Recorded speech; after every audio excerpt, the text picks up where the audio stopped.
My guest today is a woman who brings the magic of her authentic self to inspire and teach other women how to discover their purpose and live it out loud.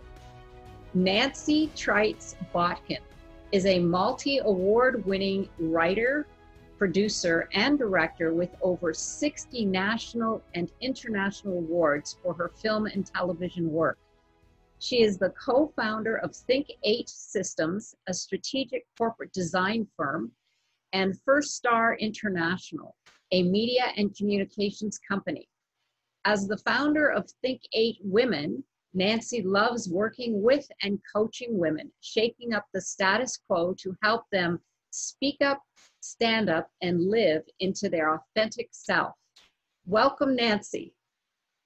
Thank you. It's so great to be here. It's wonderful to have you. I was reading in your bio that you were born in Denver, grew up in Australia, and now make your home in Montreal, Canada. How, if any, did the experience of living in these different cultures have an influence on your work today?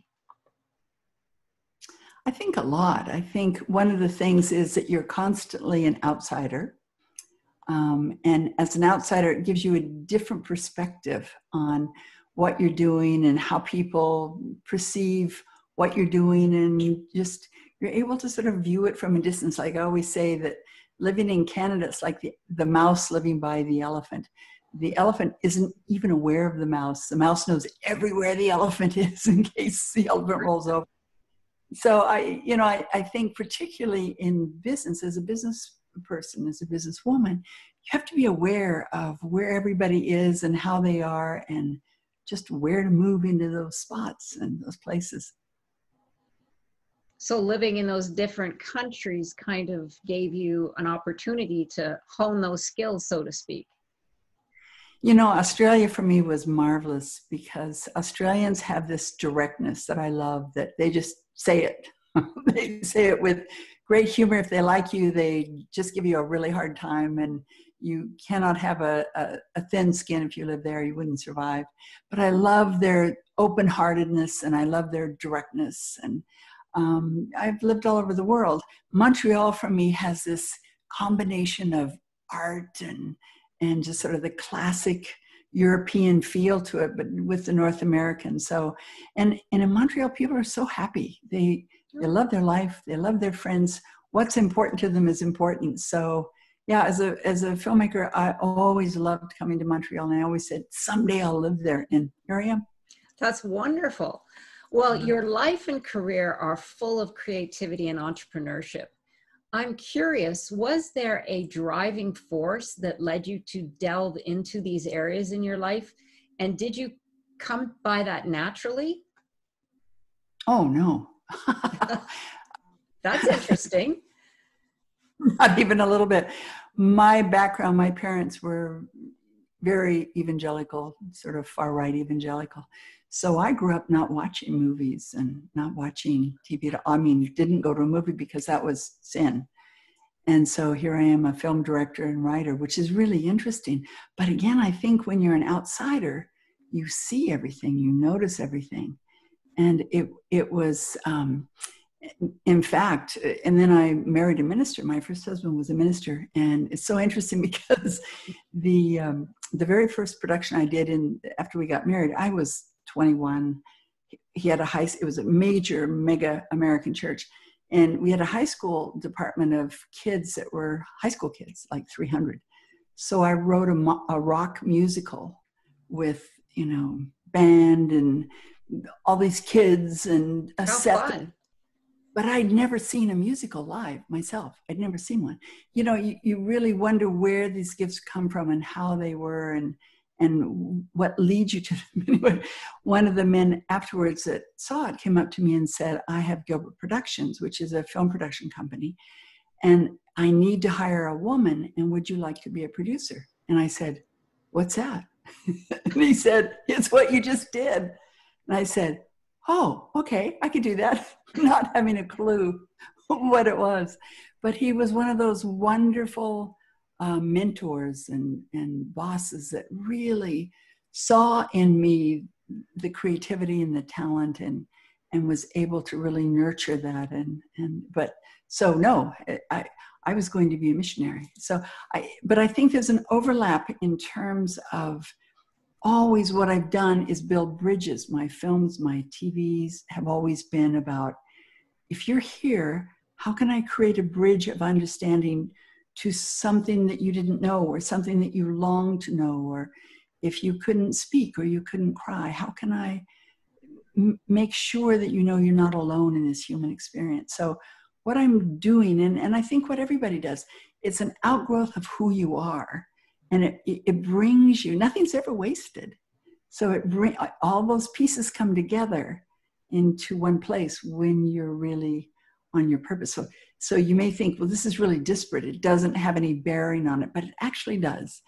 All those pieces really come together, but you have to live them first. And I think that it's a wonderful, life is wonderful. You get to live through all of these different experiences, and it gives you this, you have this toolbox of experiences and things that you've understood and that you've mastered, or that you've failed at, which is equally important, that you can move forward on.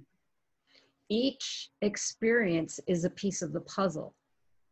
And as we grow, I think it's putting those pieces together that help us find who we are, or maybe our purpose. But yes, I can see that each experience becomes a piece of the puzzle of our lives. And that's what gives us the wisdom when we get older. So I'm fascinated by the name of your company, Think8 Women. Tell us more about how that came to be and the significance of the name. Well, yeah, it's interesting. When my husband and I got together, it was 20 years ago, he had a method. We both had our own film companies and production companies. And he had a method of teaching and working through film that had 8 steps. Started with purpose, and then message, and then tone, and then character, and then content, and then structure, and then style, and impact. So that was the 8 steps. I had a different system, but it was basically the same, but it was only 5 steps. But I started with heart. What is it that's in your heart? And there was still tone, and there was still character, and there was still content, there was still structure, but I didn't have heart, I didn't have impact. I didn't have those 2 that really finished the whole thing. Anyway, at one point he said, why don't you come with me, and we will, and see if my system works with yours. And at that point, people just called it Shekterizing. His name is Mark Shekter, so there wasn't a name for it. And so I went with him to Halifax, and he had about 150 producers that he was taking through to say, with these producers, making one whole show out of them. So I watched him in the morning. He said, what do you think? I said, it's brilliant. It's totally brilliant. I can make you better. He said, really? But I'm really good at what I do. I said, I know, I can make you better. I said, I'll make you 100 times better. And he said, of course. So I said, give me 10. And at the end of the next step, I get exactly what you're doing. I will have 100 more ideas than you will. Well, I'd spent years as a master teacher developing stickies in terms of how to use them and how to really get beneath the surface. So I took 10. He had his 140, but he just, got the information from them verbally. I used stickies. So I had 100 more ideas than he did. So we eventually found that we merged it. And then ultimately we built our own film and TV company, which was First Star. And then ultimately we realized that increasingly what we loved doing was 8 steps. And it started out that it was life and career architecture. And it was part of what we offered in terms of consulting for companies. Mm-hmm. And then increasingly that grew as we helped people. And it was mostly people in the arts. And I remember it was about 15 years ago, a woman said to me, this is so amazing. You could use this for a life. And I said, maybe, I don't know. And she said, well, why don't you try it on me? And I said, okay. So we did. And it was like, whoa, that's amazing. So I sort of moved from doing mostly film and TV into doing this part-time, and then migrated into, it was like, I can move a person with my work, with my writing, with my film TV. I get it. I can open doors for them. I can allow them to build that bridge. Or I can work with people directly, and I love working with women, and enable them to just go, whew, rocket, just own who they are, see who they are. So when you take this and understand your life, and it's like finding all these, you talked about, you know, the puzzle pieces, which we all have, but sometimes it's excavation. It's pieces that you didn't even know were yours. You didn't know. And I find with women, we don't know our own power. We don't know our own beauty. We don't know our own, I give the analogy of saying, we're like sitting in front of this chest of jewels as women, and we sit there and we look at it and we say, wow, I wonder where that came from. And people come along and say, have you got diamonds? And you go, white. Yep, here you go. Here you go. Someone else comes along and says, have you got rubies? Red. Yeah, I got a lot of those. They come. And then finally we reach the stage of saying, what are these jewels meant to do? Whose are they? Are they mine? Where'd they come from? I don't think they're meant to be randomly just given away because someone asks me. I think there's a purpose. And that's when women come to say, I need to find my purpose. I know there's a higher level of what I meant to do than simply do this or do that because I can. And women are so gifted. They're so innately gifted. And they just go, oh, well, I just do that. That's what I do. As opposed to recognizing, that's my gift. And when you put all that together, and that's, you know, it's like in the conversation that we had before, that was such a wonderful conversation, Jane, that I said, purpose is like, you're the car. You're a car. You have to know who you are. You have to know what kind of a car you are. You have to know that the tires are, you know, filled. You have to know that everything in the car works as it's supposed to. I don't know anything about cars, so basically a car that works. Passion is the gasoline. Mm-hmm. It's the petrol that can run out. You can have passion for many things that kind of peters out. You have to fill it up, but it's the gas. Purpose is the road that you go on, and you don't know where the curve is going to go next, but you have to be willing to follow it. You have to keep the car in shape. You have to know what it's capable of. And impact is the destination. It's where you're going. But along the way, when you're on your path, these amazing places open up for you, and that you see that you would never have seen before if you were simply going, oh, I think I'll just get in the car and find out what's there. It's like when you know where you're going, it still is an A to B straight line. But it's like you go there, when you get off that road, you know how on the side of the road there's those bumps? You know you're off. When you go, when it starts slowing down, when it starts stopping, when you start running into obstacles, and you've pushed through legitimately, and there's always a push through to get something, but it doesn't open, then that's a sign. It's like, I'm off the road here. Is this mine to do? Is this not mine to do? Was I meant to simply go here so it opens another door? One of the other analogies that I use often when I talk to women about finding their purpose and knowing what it is, it's like, changing analogies here.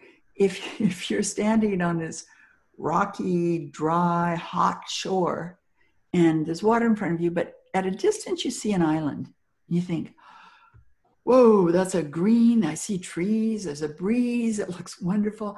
I'm going to swim to that island. That's the dream. That's where I want to go. That's the dream of where I'm going. You have a couple of options. You can stand there and go, I am so hot, I wish I were on that island. I am so hot, I wish I were on that island. Or, second option, you can dive in the water and you can tread water for a long time and go, I really want to get to that island. And we know those people. We know those people who just go, I really want to do this. Someday I'm going to do this when I have enough time, or when I have enough, there's always the reasons. Or three, you can start swimming to the island. You can start moving to the island. Action is such an important part of purpose. moving forward, of finding your passion and turning that into whatever. You have to keep moving.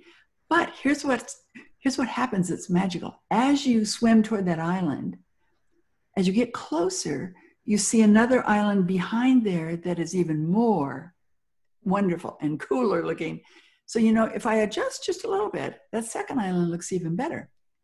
And as you start swimming toward that second island, suddenly you see a third island that's even bigger and better that you could never have seen because it was blocked by the first island.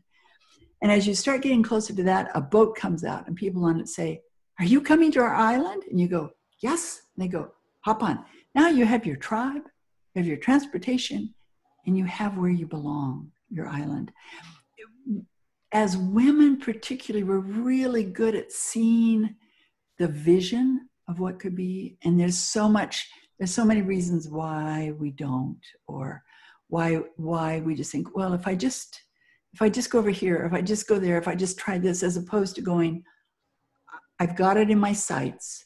I know this fulfills what is at higher resonance, because purpose is always about what you give to the world. And we've crossed it many times. I mean, it's like, it's that which wakes you up when you're doing what you do that makes you go, "Oh, this is me. This is me fully awake, fully alive, fully doing what I meant to do. This is me at my best." And then we kind of go off of it, and then, we wander back and we go, "Whoa, I would do this for free. I so love this."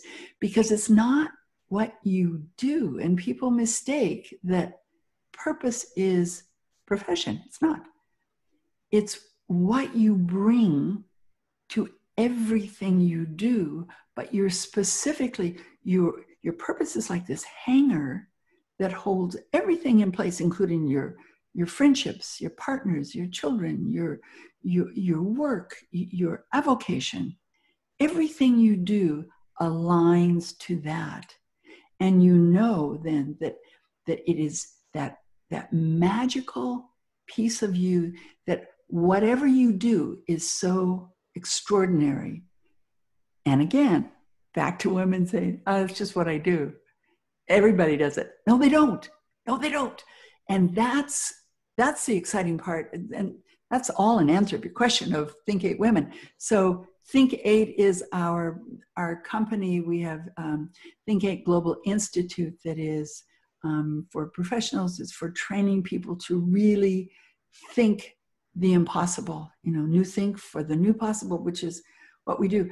Think8 Women is it's my love for women to see them truly own their greatness, own how big they are, own their ability. It's really interesting.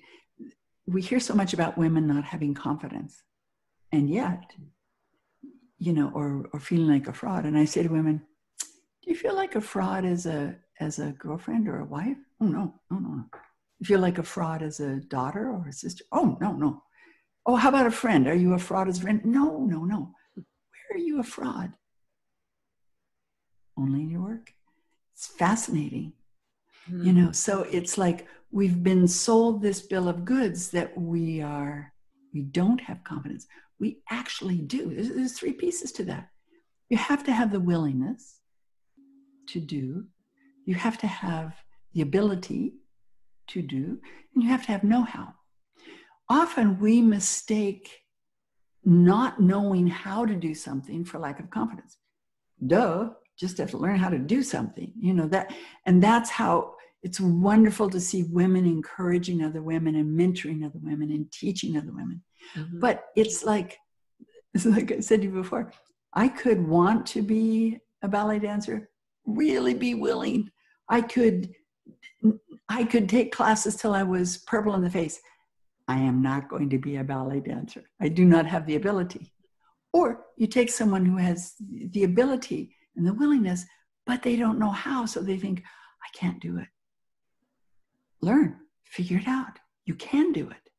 So, that willingness, that ability to say, "I'm going to do this. I'm actually going to do this." So important. And women more than anybody just have that not only do they have the guts to do it and the courage to do it, they just need the know-how, but also what they have is that two things.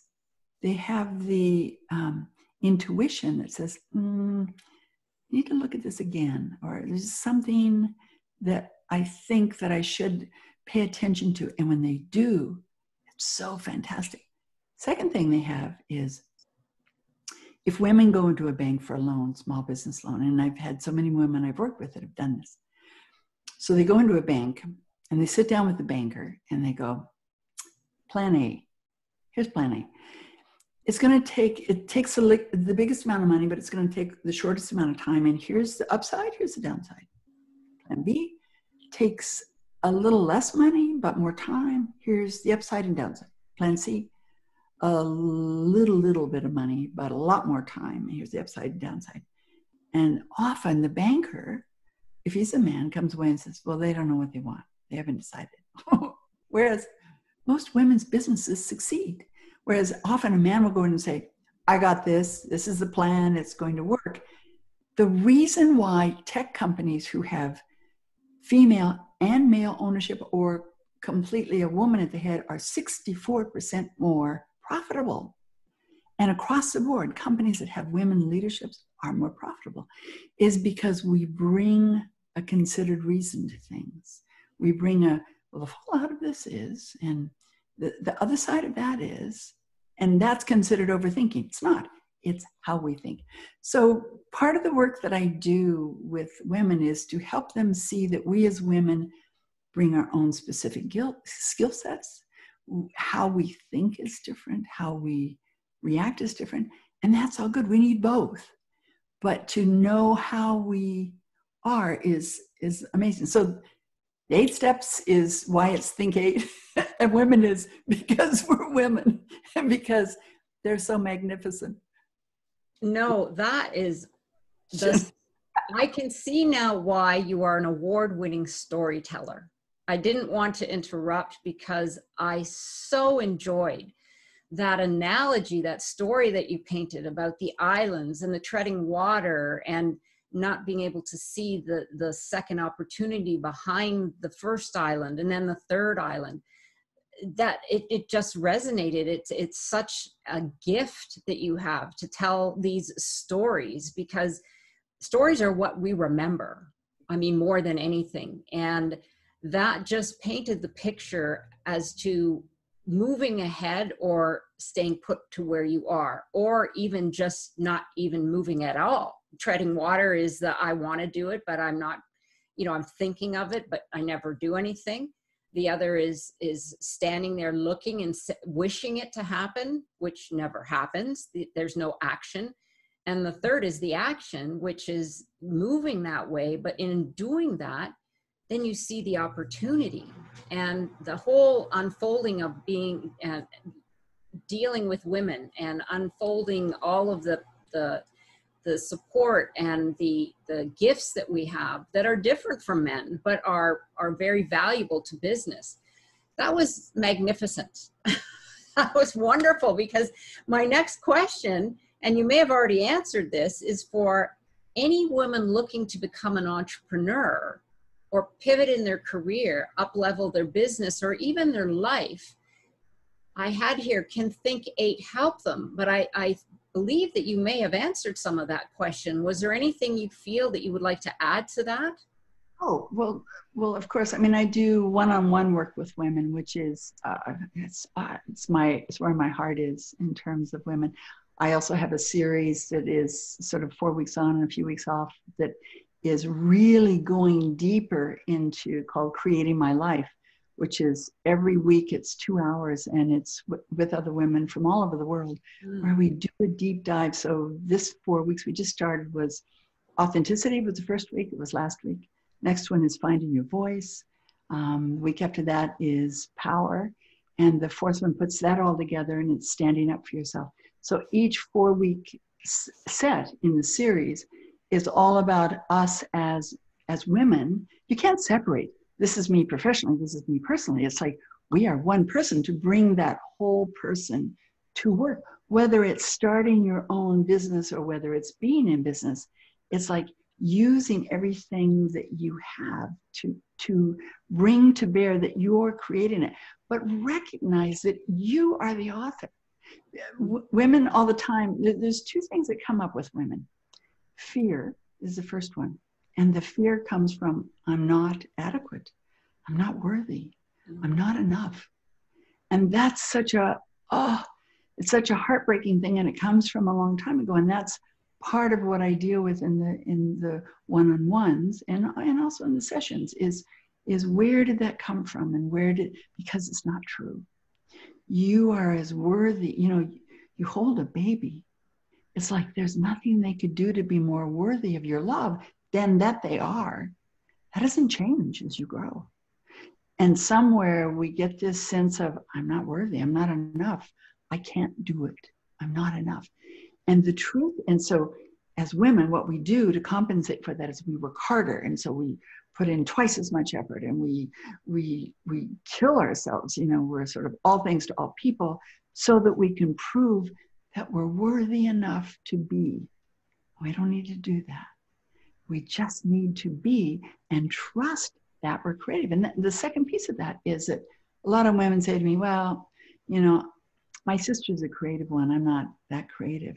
We creativity to create is to take things together that don't normally belong together and put them together, make something new. It's to take from what is to create something new. It doesn't mean that we're creating the dirt to make the clay. We're not doing that. We're getting dirt in the same way that you go into a kitchen and say, I think I want a cherry pie. You don't make the cherries. You didn't create the cherries, but you get the flour, you get the cherries, you get the butter, you get, the rolling pin. You make a pie. You've created a pie. We've got this wrong idea that the only people who can create are artists, as opposed to recognizing that every moment we live, we have a choice of how we show up, of how we create it. So when you're thinking of pivot in your life, it's like, where are you now? Who are you? What is it you bring? What is it that your soul needs to say? What's the gift? What are these jewels that are yours? What is it that is that special piece of you that regardless of what you choose to do, you're going to bring you to it. And that you is spectacular. What is that? Knowing those pieces, knowing you is knowing that car. Now, when you're doing something that is on your purpose line, of course there's going to be passion. As opposed to just going for the passion. I'm passionate about chocolate. That doesn't mean I'm going to be a chocolatier. But boy, do I love it, especially during COVID, I think. I'm with you there. There's that dog Pluto that talks about, be sure and wear pants that have buttons once a week so that you know what fits. Yeah, well, I didn't pay attention to that really nearly enough. But it's that knowing who you are and what it is that you need to say and that you bring to the world, that gift that nobody else does. Because if you're not being you, who is? And if you're not being you, who are you being? And to please whom? In what way? Because guess what? At the end of the day, even if you did everything you thought they wanted, they still wouldn't be happy with you. Right. I love that. If you're not being you, who are you being? That's really insightful. Yes, I that was great. I'll just move on to the next question. On your bio, it reads that you help women reach the full scope of who they are and to realize their full potential using passion, creativity, and brilliance. Now, we've spoken about this, and I think one of the things that I wanted to uncover here was, can you give us a little example of how you would approach, say, a woman who is starting from square one, always worked in the corporate world, and now is thinking of moving either to owning her own company or joining someone else to start a new venture. So what kind of advice would you give that individual, just to give us a feel for some? I know there's probably a lot of women out there right now that are playing with a lot of these ideas or thoughts, and they're just looking for some answers. Yeah. The first thing is know who you are. Mm-hmm. You have to know who you are. And often what happens is that women go into partnerships and they don't know who the other person is either, because that person doesn't know who they are. So they have an idealized sense of who each is, but they really don't know who they are. And then they get together and they find they're going in different directions. So the first place is to sit down and say, why are we doing this? What is the purpose of this? The overriding purpose of this activity that we're doing. And it's using the 8 steps again. Why are we doing this? And the purpose isn't to make money. That's the impact. So the impact is what you get to the end. And you'll find that you both, just get stickies once we get not locked down, but get sticky so that you can just write ideas and throw them up and look at it to say, oh, isn't that interesting? You think the purpose is to make clothes. I think that that's what we do. So that you'll find that on those 8 steps, everything fits somewhere, but it's not necessarily purpose. Purpose statements, they define, they differentiate, and they drive. They make you wake up. They are what give you the excitement, the energy to do it. That it's not, like one of the women that I worked with, her passion has always been, she's been in the food area. But what she realized is how she helps people fully be themselves is through food. Food isn't the end result. It's to be wholly themselves and healthy and spiritually, intellectually, so they are keen, so that they are aware. Food is just taking away that which isn't good for them, so that they're eating really well so they can be fully awake and fully alive. Food was simply how she went in to help heal them. She was a healer. But she never really looked at that. She thought she was, sort of in the food area and what she did, but she didn't understand that actually what she was healing people in the whole of their life with the vehicle of food. It's a very different thing when you know what it is. I have a wonderful daughter-in-law. One of my daughter-in-laws, I have 2 wonderful daughter-in-laws that I am so lucky to have.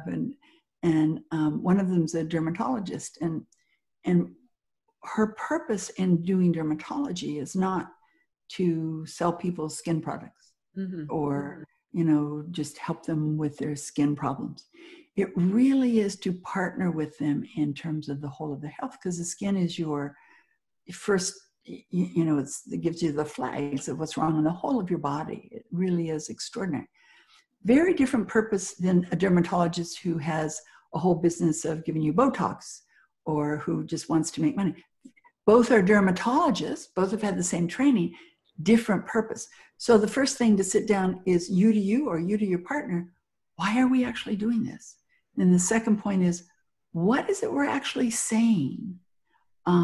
What is our message? What is it we live? And again, the 3, that it has to define, differentiate, and drive. And by drive, I mean that you can see it, that the minute you say it, you go, oh, yes, that is exactly why we have this store open. It's to create a place where people can meet, or create a place where people feel safe, or it's always a higher resonance, that purpose. And the message is, if you think of Oprah, Oprah is a perfect example that many, many, many times she has stated her purpose, which is to give people a higher vision of themselves so that they can live into it. Her message is easy. It's a drop down. It's live your best life. She's not saying live my life, live the best life. She's saying just choose your best life. And then, so that if you do even those first 2 steps together, you'll see if you're on the same page. You'll start determining what it is. The impact is way down. What you do, if you get the first 4 down, so what is your purpose? What is it that you stand for? What is it that you live, that you say? If you think of the Queen, her purpose is really to keep the monarchy going, but you know, her, and to be the figurehead, but her message is do your duty, as opposed to Princess Diana, which was just live from the heart. Very different messages, Yeah. you know, and we didn't have to have a sign saying it. When you know your purpose, when you know your message, your tone is, if you think of the Queen again, it's a little aloof and a little cold. Think of Oprah, it's girlfriend to girlfriend. She's not your guru. She's not your guide. She's not your teacher. She's going, I don't do that very well either. She's just transparent, warm. What is the tone of what you're creating? What does that look like? What is that? When they walk in your store, when they buy your product, what does it feel like? What does it look like? How does that carry your purpose and message? And then the fourth one, which is fundamental, is who are we? The Honest Company is a perfect example of, we're really clear about what their purpose is. It's to create products that are so pure that you could eat them, that your children could eat them, that you can read everything on them. The packaging is not glitzy, it's pure, it's real, it's real. So the fourth thing then is, if you have your purpose, you know what you stand for, what your message outward is, and your tone, how it feels to walk in your company or to eat your brownies or whatever. How does that feel? How's it wrapped? What's the brand? You know, what does it look like? Branding happens way later. The fourth one is character. Who are we? Who is it that's delivering this? And here's what's fascinating. When you know who you are and those characteristics that are yours, character draws character. So who you are fits exactly with who you want to come in. So if you're getting the wrong people, if you're not drawing the right crowd, it's because you haven't defined, first, your purpose, second, your message, third, your tone, and fourth, your character, that you don't know who you are because you're not drawing the right people. When you put that, even those first four, then you go down to what is it we do, because all of that is the foundation for what you do. And then what is the structure of how we deliver it and how we form our company. And then style is the branding. But you can't even do your style. Who cares if it's red or green or pink unless you know who you are and what your message is? That dictates. Style creates tone. And then the impact is, what do we want to, what is the impact we want? And that creates a full circle so that you come right back up to purpose. If my purpose is to make people feel, if you look at Oprah, her purpose is to give people a higher vision of themselves. And the impact is millions and millions. I mean, she was the first one that talked about rape. She was the first one that talked about incest. I mean, you name it.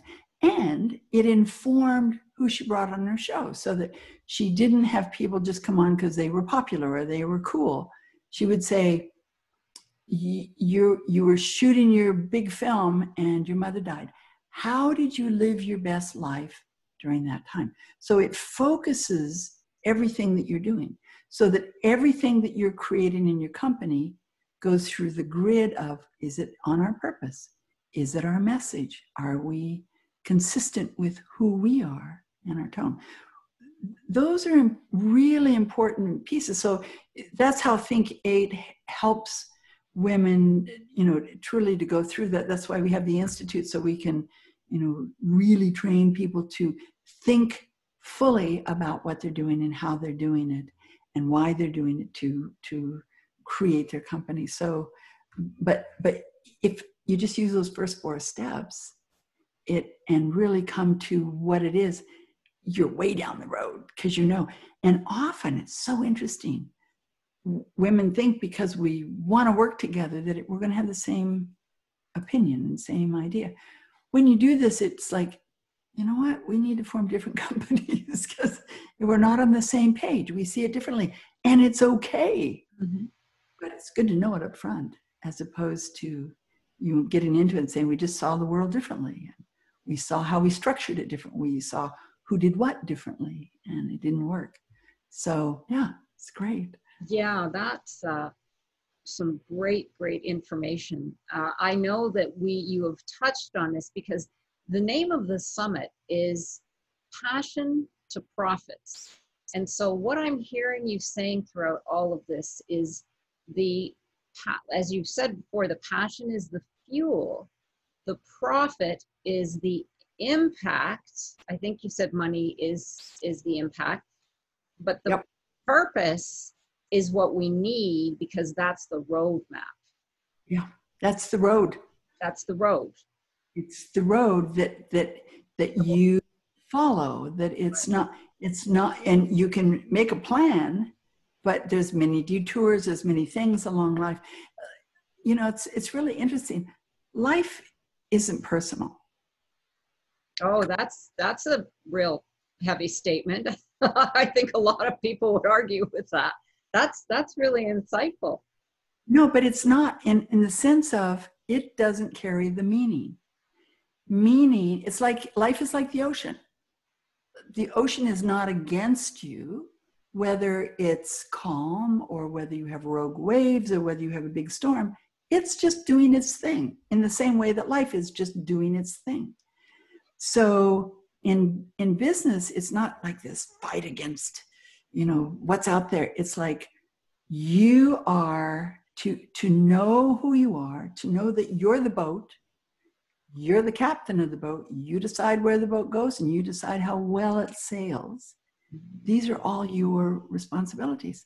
When you're creating a company, it's to say, where do I want to go? What does that look like? And recognize that it's not personal. It's not the ocean. It just does its thing. Life just does its thing. The business, it's not about, well, the times were against me or it just was the wrong time. It is what it is. Those who succeed don't look at the ocean as, well, it's the ocean and it's just going to be rough waters. Yeah, duh. Get in the boat. Learn how to sail it. Learn how to navigate in the rough seas and the smooth seas, when there's no wind, when there is wind. Learn how to do that. That's the know-how piece of it, because you can do it. And I think that's the opportunity part. Yes. Us as women is to say, you have a dream, go for it. But know what that dream is concretely. Know who you are, who's doing it. Know who's on your side. Know what kind of boat you have. Know where you're going. Yeah, perspective is so crucial when we're moving out of our comfort zone or have some great ideas or want to go for that dream. Our perspective, once we delve into it, is so important. Like you said, the water is always going to be the water. Yeah. It's how you navigate. Yeah. Love it. And the meaning that you give to that. Mm-hmm. It's like you can look at this as, oh, this is terrible. You know, it's just really bad. Or you can say, wow, this is a good challenge. Yeah. Same situation. Different perspective. Different perspective. And the meaning that you put on it is the meaning. And it affects you. It affects your business. It affects everything in terms of how you understand what it is and what you bring to it. And again, that's your purpose. You know, it's that higher purpose that allows you to bring fully what you're meant to bring in your voice, in your way, in your own brilliance. And when you access that, there's no limit to it. There really is no limit to what you can bring and how you will bring it. There's no limit to your creativity. It's like, how do I solve that? Here's how it's normally done. You know what I think? Let's try this. Dead end. Okay. We need that now, today, more than anything. My goodness. But look at everything that's springing up. Look at the way people are solving things. Look at the creativity that's happening. Look at how people are grabbing hold of saying, you know what? I'm not going back to an office. Done. Right. I'm loving being home, you know, or look at what this is bringing in terms. I just got an email this morning from a woman who said, you know what? And she's a woman who was on a plane every week somewhere in the world. And she said, this is unheard of. I've been home every night for 3 months having dinner with my family, and I'm not going to leave. In fact, we're going to sell our house in the city and move to the country because I'm done with that. Wow. Yeah. Life shifts, life changes. I think that's exciting. Yes. To grab those opportunities and say, I need this. My family needs this. I want to create this. I think, I think that's what's coming out of this that is the really positive. That's not saying that there aren't some tough times and tough situations. I totally get it, and I'm totally involved in those as well. I'm just saying there are such opportunities if we're willing to get beyond our fear and the old think that says, well, you can't do that because this is a bad time. All the more reason to push through it. Right. Yes, I agree completely. I mean, you're right. This is the water. This is life. And nobody planned for it. It just happened. But it didn't happen to me. It didn't happen to you. It just is. It is. And so how can we look at that in a more positive light as opposed to, oh, life is out to get me? Because I do hear that statement from some people. They just can't dig themselves out of the fact that it's not really just about you. It's life, it's the whole. Yeah, exactly. Right. So in our earlier and that was wonderful, by the way, just lovely. I could just sit and listen to your stories all day long. We'll just make it a whole series. Yeah. In our earlier conversation, you said what we do is irrelevant. Now, I know that you unpacked that a little bit, but that really was a statement that I've never heard anybody say, and as very much like the one you just said, that life isn't out to get you. But what we do is irrelevant. That's very interesting. Can you unpack that a little bit more? I think you mentioned it, but I think that's interesting for people to understand that. Out of context, that sounds terrible. Yes. Because what we do matters. It matters enormously. What I'm talking about is in terms of how we choose to live our gifts. It doesn't matter. So if you look at a tree, we live across from this beautiful, beautiful park here in Montreal. And the trees have just in the last 2 weeks just exploded, into that baby green. And now they're just heavy. They're just lush in their greenness. It's so beautiful. You don't look at a tree and go, oh, that tree, it's not balanced. It's not really an oak tree because it needs 4,000 leaves. It only has 2,500. It's like it's a tree. Yeah. It's a tree. 4 leaves, 4,000 leaves. It's a tree. We get hung up on the shoulds of life that someone a long time ago said you should be. You shouldn't waste your life being an artist, or you should teach because you're good at it, or you should be a doctor or a lawyer, or you should always, the shoulds of life. We also get hung up on, well, I have a degree in this, so I should follow this and I should do this. I worked with a woman once. She's an amazing woman, actually. And she came to me out of Boston. She'd lived in New York a lot of years. In her early 40s. And she said, I'm so unhappy. I've never been happy, ever. And she said, I just, and her resume, it was like masters and Harvard and all the Ivy League schools, and the jobs she had done were just amazing. I mean, it was like any one of them. She said, I don't know anybody that's happy. My 3 brothers on Wall Street are not happy, and nobody's happy, and I don't know if you can help me or not. I said, well, let's give it a shot. Yeah, anyway, that's a hard one. As we're working through to sort of, part of the work I do is take away that which is not you. Is this true? Do you want to keep it? Okay, let's toss it.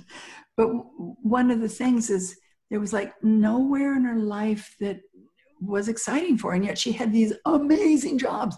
You and I would read this and go, oh, that looks like such a great job. Oh, that looks like such an amazing, you're work with amazing people that are this, the kind of bright stars of the world in terms of designers and so on and so forth. And this didn't make you happy? No, it's boring. So she talked about in high school, she had this job making cheese. And for the first time she lit up and she said, it was so amazing. You're there and you're kneading the cheese, and it was so delicious. And it was the first time she'd actually lit up. So as we work through and we're coming through all the things that she was even remotely interested in doing, like nothing's ringing for her. And we've sort of, we're shaping a purpose, but it's not solid yet. And then I said, is there anything that would be so exciting for you to do that you would just love doing? There is one thing. And I said, please tell me. And she said, cake balls. I said, what's a cake ball? She said, well, and she's so excited. You make a cake, like a chocolate cake. You let it cool. You cover it with icing. You make these balls, and then you squish it all together, and then you dunk it in chocolate, and you can put like coconut on it. You can have all these things. I have all these gay friends in New York. They would love these balls, that would just be, instead of a cake, and she was so excited about this. Well, it was like it woke her up. So here's this person with this resume. When she left, it was so interesting because we designed a whole company for her doing cake balls. And it was like she went and researched, in New York, small little places and bagels and all these people that would make millions doing what they absolutely love. But it was like that she needed to use her hands. She needed to create. It wasn't about her mind, which was brilliant. It was that she needed to create with her hands, not her mind. Anyway, she left, and the day she left, she went to the spa for the day, and she came back. And honestly, when she walked in, I would not have recognized her. Her face was just glowing. She said, I have not ever been so happy. As she has gone back and she's in consulting and she's still researching the cake balls, but she's found that what her purpose was to help people realize that happiness and their life belonged to doing what they needed to do, what satisfied their heart, to step outside the bounds and do it. And her goal is to go back to Harvard and do a commencement speech of, follow your heart, follow your dream, follow that which you need to do. And now she's speaking to people, inspiring them to step out of the lines, to do what they need to do, which is giving her a different kind of creativity that is satisfying something really wonderful for her. But I honestly would not have recognized it because her face was glowing. She said, I am so happy. And it's not about, that's why I say what you do is irrelevant. It doesn't matter what you studied, what you thought your path would be. All these pieces come back together to create something that you never thought would be, if you are willing to go there and say, what do I really want? What is it that will satisfy my higher purpose? What is it that I wake up every day and say, this is why I'm here? And it doesn't matter if you do this or this or this or this, as long as it's you bringing your full self to it. And when that happens, it's irrelevant what you're doing. So you could be in a store going, this isn't my final place, but I'm earning the money to buy the shop that I want to do because I want to make whatever, cake balls. Right. So the doing is a whole lot less important than the being. When you can be, you can then do, so you can have. And that's the critical piece there, is knowing you create. You can create it, you can uncreate it. You can make this, you can make that. It really doesn't matter. As long as you go, I know that I'm meant to inspire people to do or to be or to open them up or to bring something to them. A purpose is never to have 1,000 shoes. It's never to be rich. It's never, and in fact, by the time you get to the end of the 8 steps, you have to remind them, this also should make money. This also, and it's like, but money's energy. Money is the current It's like I say to women, this is an exciting part. Your job is to shed light. What is that? And what is it you're meant to shed? You're not the light. You're the lamp. The lamp plugs into the wall. But you got to have the bulb ready. You got to be willing to be the light. You've got to be plugged in. You've got to be turned on. And then the electricity flows through you. And that's like the energy that is, what are we meant to do? If you take it back to a candle, we're in a dark place in the world. There's some darkness. All right. One candle, a room is no longer dark. That candle lighting the second candle is much lighter. But it doesn't take away from you to light your candle. You light 1,000 candles, you got a bright room. Right. That is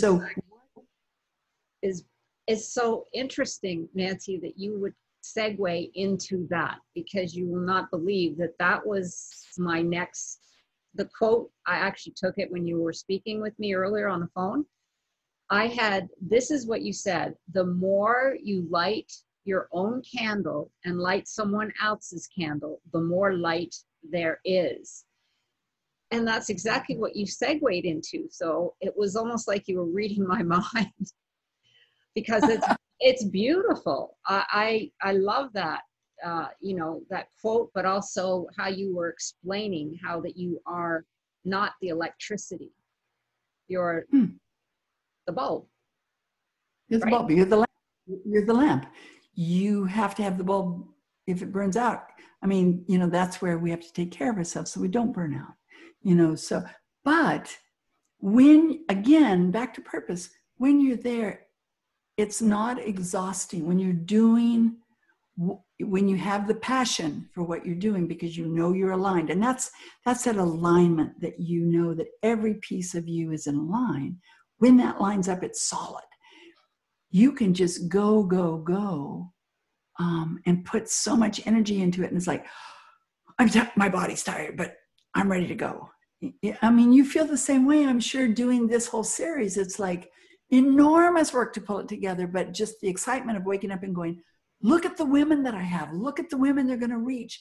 Look at how many people get to share in hearing these conversations with amazing women that will share it with other amazing women that will inspire them to do amazing things. That's you're doing this. You're lighting others' candles. You're lighting thousands of candles. It seems to me that the more we do this, regardless of what we're doing, that comes back to the irrelevancy of what we're doing. That we're doing what we're called to do is the important thing. That we're doing, that we keep our eye on what is the end, what is the goal, where are we going here? And the goals are these wonderful markers along the way that say, okay, 300 miles left, or U-turn in the bend, whatever. I've got 4 final questions that I'd like to ask, and these are simple surprise questions. We're in the vision zone. So with your creativity and imagination, let's see where they take us. If your life were an epic story, what would the title be? Wow. Epic story.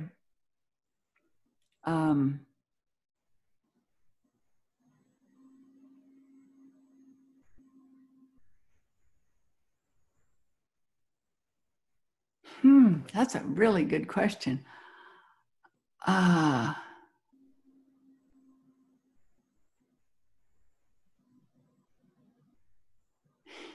The story of Robinson Crusoe was a story that my father read to me as a child, night after night.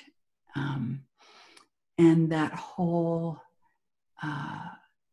again, an epic story of someone lost and making their own life. And I think we all are Robinson Crusoes, in the sense of we have a feeling that our life should just unfold, but in fact we create it. In fact we make it. And so I think the title would be girl lost, girl found. You know, that it's finding, it's finding yourself to create your own life and world and recreate it every day. So yeah, not a thrilling title, but no, it's perfect. It's absolutely perfect. It doesn't have to, the meaning is there, and that's all that matters. So what name would you give your character in your epic story? uh,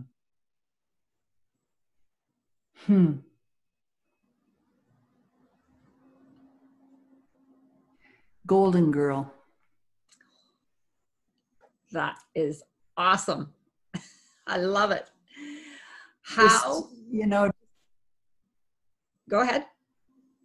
Not a name, just a girl that the sun shines on her head and her curls, and just that she the gratitude of sunshine, the gratitude of feeling the warmth of the sun, of just gratitude of feeling like, I am found, and the finding is being found in the light. It's absolutely perfect, Nancy. Perfect. So how would you characterize your epic life?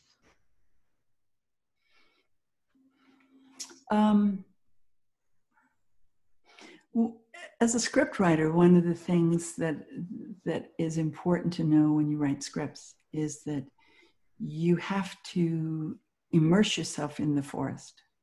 You have to go into the forest and find your way through. And the job of a producer is to stay above it, to look down and say, if you think you're going north, you just veered off south. The journey is of finding who you are.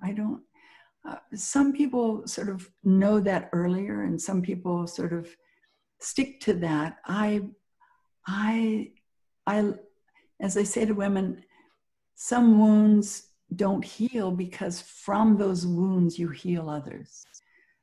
And I say to women, one of the reasons I can do the work I do is that if there's a wrong turn in life, I've probably made it twice. If there's a cliff to fall off of, I've probably jumped off of it. You know, if there was a dead end to hit, hey, I've broken every bone. Oh, no. Okay, it's okay. Because from that, I had to figure out the girl lost part, to say there was no one to save me. It was girl found herself.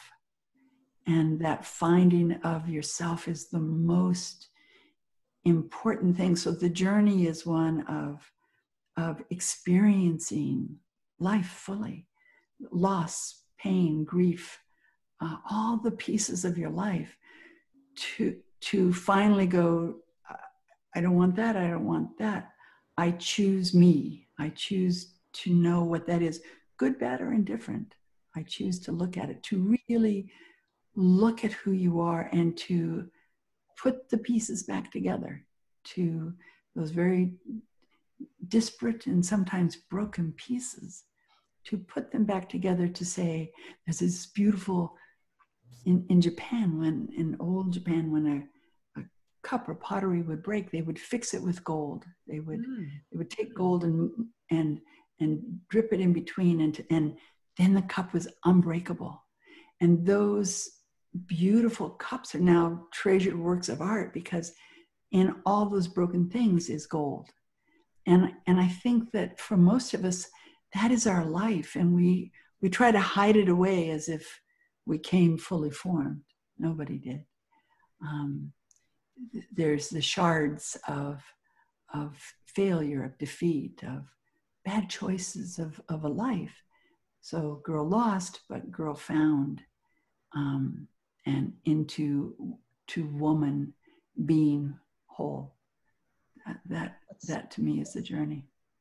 That sounds just incredible. And there is one last question. If you had an epic superpower, what would it be and why?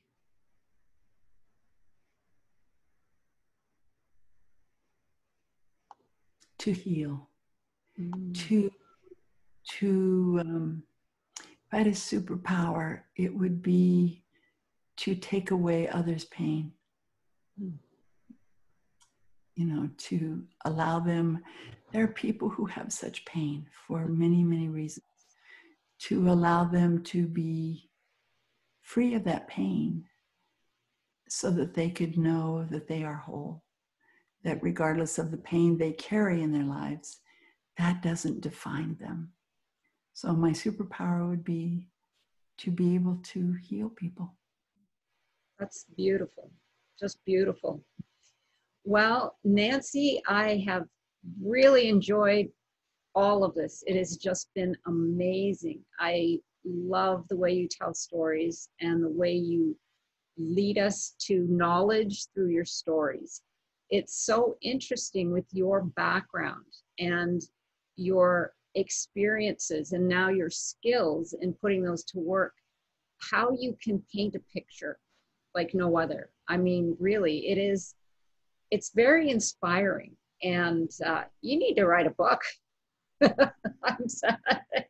Putting all these stories together with all of these incredible tools and strategies, because it's like a fable. Is there anything or where, tell our audience where people can find you, if there's anything there special that you're offering? And we will have all this information on your bio, by the way. So tell our audience where they can find you. www.think8women is my website. Nancy at think8.co is my email. But I'm doing a series right now called Creating Your Life, which is second weekend of 4. But there'll be 2 weeks off, and then there will be 4 more. So I'm doing 8 series on. That's what I was going to ask you, that you do them on a continuous basis. Yep. So and that's really exciting because, as I said, I have women from all over the world they're digging in. It's really a guided group work in terms of who am I and how do I find myself. So it's beautiful. And yes, my book is Living on Purpose, which, it's there on my website.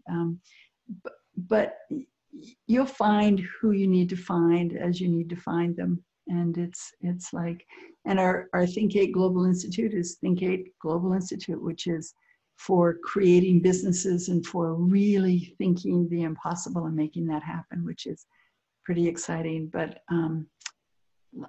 thank you for your questions, and thank you for being such a beautiful listener. For storytelling to happen, it has to be 2 parts. It has to be the storyteller, to be the listener, and not everybody listens from their heart. So thank you. Oh, you're very welcome. I thank you once again for coming on the show and teaching us how to be the hero in our story. And Nancy and I would love to hear from you. So go over to my Facebook page and write a comment. Tell us what your epic takeaway was, and let us know how that might have shifted your life. And feel free to send us any questions, and we'll make sure that we get back to you. So thank you again, Nancy. I appreciate your time and your wonderful storytelling and all the information that you've shared with our audience. And we will see you next time on the Epic Vision Zone. Thank you.